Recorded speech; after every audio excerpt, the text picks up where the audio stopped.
Muito obrigado, Sr. Presidente. Quero, antes de mais, começar por cumprimentar o Sr. Presidente da Comissão, o Sr. Ministro, Sr. Secretário de Estado. Nesta primeira vez, pelo menos que da minha parte, nos encontramos na Assembleia e ainda para mais a discutir uma matéria da relevância que tem a matéria que está em discussão hoje, o Orçamento de Estado.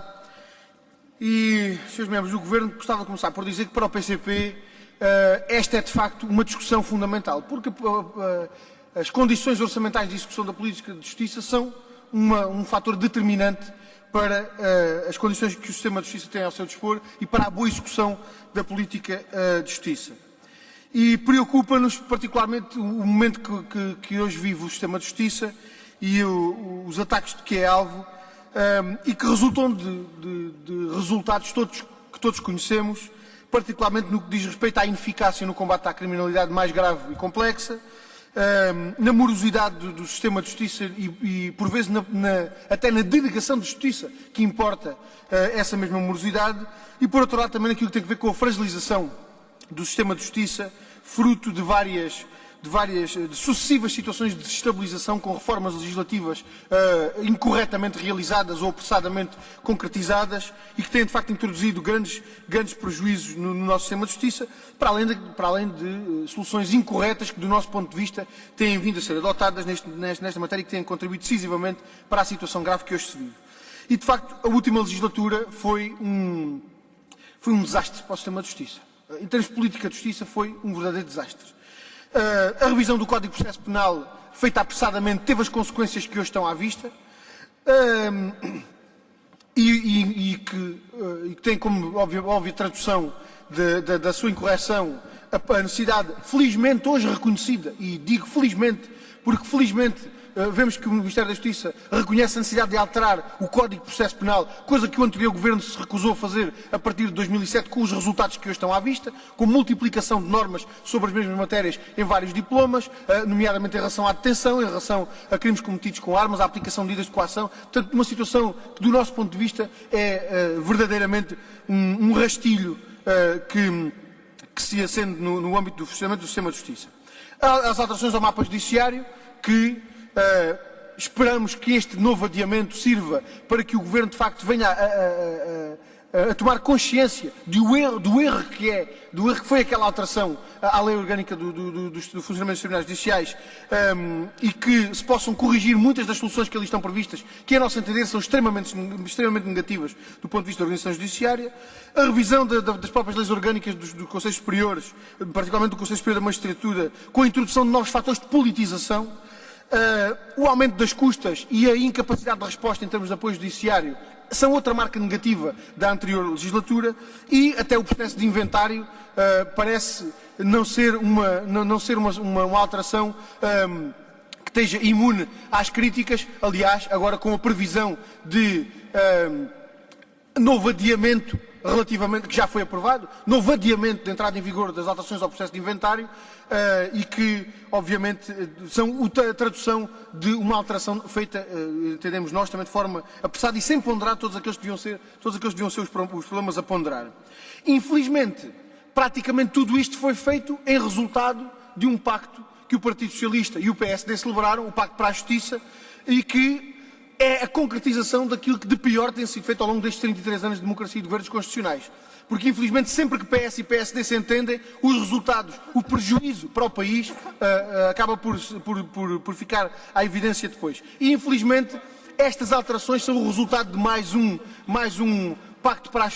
pacto entre PS e PSD, e por isso é com preocupação que ouvimos hoje aqui o Sr. Deputado Ricardo Rodrigues apelar de novo a pactos com o PSD. Se os resultados do último pacto na outra legislatura são estes que hoje temos pela frente, o que seria um novo pacto entre PS e PSD em matéria de justiça? Mas, Srs. Ministros, Sr. Ministro e Sr. Secretário de Estado, esta legislatura e neste Orçamento de Estado há algumas questões que gostaríamos de colocar e que são para nós uma preocupação. Em primeiro lugar, a eterna discussão da comparação que os governos entendem fazer entre aquilo que se propõe e aquilo que se executou, e não entre aquilo que se propõe no ano e aquilo que se propôs no ano anterior, e que leva, obviamente, a leituras desfasadas da realidade. E há aqui dois dados que eu gostaria de chamar a atenção, para pedir uma explicação. Entre aquilo que estava previsto no ano de 2009, no Orçamento de Estado, em termos de investimentos, havia 55, quase cerca de 56 milhões de euros previstos. Foram executados menos de 29 milhões, portanto quase metade daquilo que estava orçamentado. Qual é a justificação para esta baixa execução dos investimentos que estavam previstos? É uma redução muito significativa, é uma redução quase de metade em relação àquilo que estava previsto. Orçamento dos serviços e fundos autónomos. Há, entre o orçamento de 2009 e a estimativa de execução de 2009, há uma diferença quase para metade daquilo que estava da execução em relação àquilo que estava orçamentado. Sendo que há esta situação, tem que ver com o orçamento do Instituto de Gestão Financeira, onde houve de facto uma redução muito significativa entre aquilo que era o orçamento e aquilo que veio a ser execução, uma redução quase para metade, de 1.442 milhões para 759 milhões, sendo que há 650 milhões de euros de aplicações financeiras que não se sabe o que lhes aconteceu. E, portanto, esta questão, gostaríamos que pudessem dar também uma explicação relativamente a esta diferença de quase para metade no orçamento previsto dos serviços e fundos autónomos e da sua execução, particularmente relativamente aos 650 milhões de euros de aplicações financeiras que estavam incluídos no orçamento do Instituto de Gestão Financeira e que não se sabe o que lhes aconteceu. Infelizmente, para 2010, a verba prevista para o investimento é inferior àquilo que estava previsto para 2009. E, portanto, se aquilo que vier a ser executado estiver na mesma proporção, teremos aqui de novo uma grande redução relativamente aos investimentos que estão previstos, relativamente aos investimentos que são feitos em termos de política de justiça. Aumento de custos na justiça. Sr. Ministro, há uma leitura que nós não podemos deixar de fazer relativamente às taxas, à arrecadação de receita em termos de taxas, multas e outras penalidades. Se o Sr. Ministro consultar os mapas do Orçamento de Estado, verá que há, de 2010 para 2009, um aumento de 11% das taxas que o Governo pretende arrecadar. Isto significa um aumento dos custos com a justiça para os cidadãos. E este aumento, que é de 11% relativamente a 2009, é de 75% relativamente a 2005, primeiro ano do Governo do Partido Socialista. E, portanto, Sr. Ministro, gostaríamos que pudesse dar alguma explicação sobre este aumento brutal dos custos com a justiça nestes últimos 5 anos. Uma terceira questão, Sr. Ministro, tem que ver com os recursos humanos. Tem um minuto, Sr. Deputado. E concluirei dentro de um minuto, Sr. Presidente. Terceira questão tem que ver com os recursos humanos no âmbito do Ministério da Justiça. E vou fazer uso do documento que o Sr. Ministro hoje nos distribuiu e em que se verifica, de facto, uma redução muito significativa dos recursos humanos ao dispor do Ministério da Justiça. O quadro que o Ministério da Justiça disponibilizou aponta para quase 28 mil